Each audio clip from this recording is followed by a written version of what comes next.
ज़मीन, ये सुनकर झारखंड की हरियाली यहाँ की वादियों के बारे में याद दिलाती है। लेकिन आपको बता दें, अगर आपको सच में झारखंड घूमना है तो आप यहाँ के ग्रामीण क्षेत्रों में आएँ। यहाँ की संस्कृति से लेकर कला से लेकर हर एक पहलू से लेकर आपको हर वो चीज़ यहाँ पे देखने को मिलेगी जो शायद ही कहीं विश्व भर में कहीं आपको देखने को मिलेगी।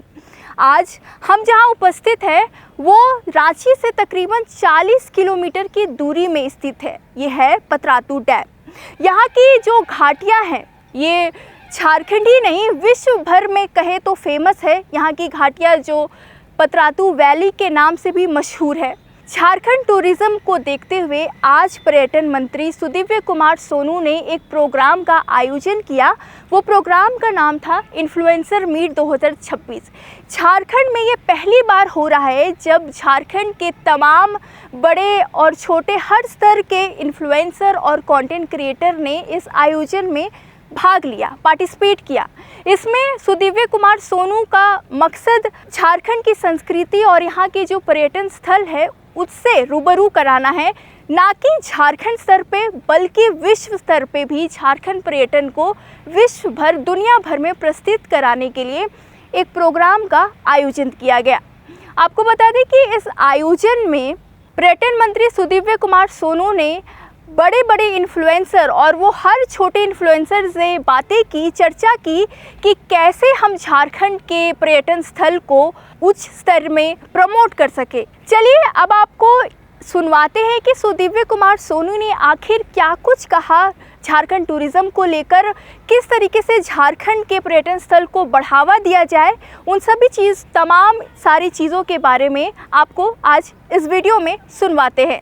अपने लोगों के माध्यम से अपने स्टेट के डिजिटल मीडिया कंटेंट क्रिएटर्स के माध्यम से हम लोगों ने इस दिशा में पहल की है और हमें उम्मीद है कि इसके बड़े सुखद नतीजे आएंगे। जो राज्य आज डिजिटल फुटप्रिंट के लिए परेशान है, हमारे डिजिटल मीडिया कंटेंट क्रिएटर्स के माध्यम से हम लोग एक सशक्त उपस्थिति पूरे हिंदुस्तान में दर्ज करेंगे और आने वाले दिनों में झारखंड पर्यटन भी एक नई ऊंचाइयों को छुएगा। सर, अब पर्यटन को बढ़ावा देने की बात आकर्षित हो, उसको लेकर सरकार क्या कुछ करने जा रही है? कोई फुटफॉल के आंकड़े हैं आपके पास? 19 के बाद से 26 में जब आप बैठे हैं तो कितना फुटफॉल हो रहा है? अगर है तो हमको बता दें, मेरी जानकारी में कम। सरकार का अभी क्या प्लानिंग, उसके बारे में सवाल है। तो सवाल जो है विशेष उस पर पूछिए। 2019 से लेकर 2026 तक में पतरातू में टूरिस्ट का फुटफॉल 3 गुना बढ़ चुका है और मैं यह स्पष्ट मानता हूं कि सरकार की नीतियां, तमाम आप जैसे लोगों के प्रचार और प्रसार ने पतरातू को झारखंड के हॉटेस्ट टूरिस्ट डेस्टिनेशन के तौर पर विकसित किया है। बहुत सारी चीज़ें पाइपलाइन में हैं। आने वाले समय में आपको बहुत सारी चीज़ें और भी दिखेंगी। सरकार की योजनाएं ओवरनाइट धरातल पर नहीं उतरती हैं, समय लगता है और मैं उम्मीद करता हूं कि जब योजनाएं धरातल पर उतरेंगी तो उनका फिल्मांकन करेंगे, उनको अपने समाचार का हिस्सा बनाएंगे तो ज़्यादा बेहतर हो। कंटेंट तो कोई भी क्रिएट कर सकता है, हम भी कर सकते हैं, लेकिन अगर मेरे पास 1 मिलियन फॉलोअर्स हों तो हम इन्फ्लुएंसर हो गए। अच्छा। ये मेरा मानना है।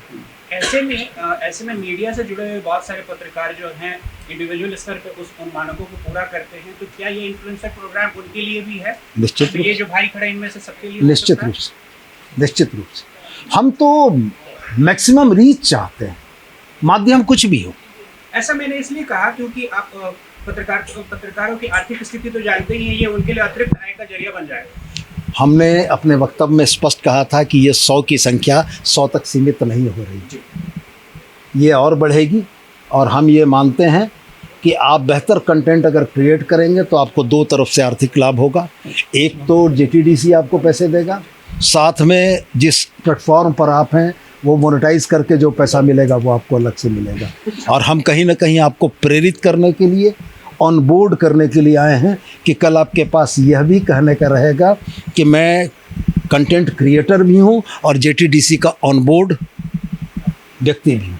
सर, धार्मिक पर्यटन को बढ़ावा देने के लिए सर रजरप्पा में पुनर्विचार योजना क्या होना है सर? क्या ऑनरेबल हाई कोर्ट के दिशा निर्देश पर चल रहा है। मेरा ये मानना है कि देखिए, जिस राशि में हम लोग कंटेंट क्रिएशन के लिए सहायता दे रहे हैं उस राशि में बम्बई से आके कोई यहाँ नहीं कर पाएगा।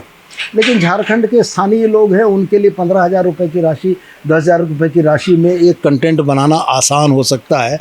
अब वो केरला से कोई आकर यहाँ थोड़ी बना सकेगा, हरियाणा से आकर थोड़ी बना सकेगा। और दूसरी बात महत्वपूर्ण क्या है, यहाँ के जो स्थानीय लोग हैं वो स्थानीय भाषा में जब वहाँ के पर्यटन क्षेत्र के दुकानदारों से या बाकी लोगों से बात करेंगे तो वो ज़्यादा अपीलिंग होता है।